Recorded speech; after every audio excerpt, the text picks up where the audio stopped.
নমস্কার বন্ধুরা, আজকে আমরা জানব শুক্রাণু উৎপাদন কিভাবে বাড়ানো যায়।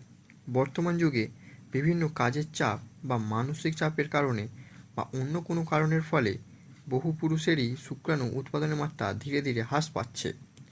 যদিও সঠিক কোনো কারণ না জানা গেলেও মনে করা হচ্ছে অত্যাধিক ধূমপান, মদ্যপান এবং হস্তমৈথুনের ফলে শরীর অনেক ক্ষতিগ্রস্ত হচ্ছে। ফলে পুরুষের শুক্রাণুর উৎপাদনের মাত্রা অনেকটা কমে যাচ্ছে। ফলে তাদের পক্ষে বাবা হতে গেলে অনেক সমস্যার সম্মুখীন হতে হচ্ছে। এর জন্য বিকলাঙ্গতাও বৃদ্ধি পায়। সম্প্রতি এক গবেষণা করে দেখে গবেষকরা বলছেন যে পুরুষের শুক্রাণুর উৎপাদনের মাত্রা বাড়ানোর জন্য একটি সহজ সমাধান এবং অত্যন্ত কার্যকরী উপাদান হলো আখরোট বা ওয়ালনাট। এই আখরোট বা ওয়ালনাট যদি দৈনিক 75 গ্রাম করে খাওয়া যেতে পারে, তাহলে শুক্রাণু হ্রাসের সমস্যা থেকে আমরা মুক্তি পেতে পারি। যদি এই ভিডিওটি ভালো লেগে থাকে তাহলে ভিডিওটি লাইক, শেয়ার এবং চ্যানেলটিকে সাবস্ক্রাইব করে দেবেন। পরের ভিডিওতে আরও একটি গুরুত্বপূর্ণ টপিক নিয়ে আলোচনা করব।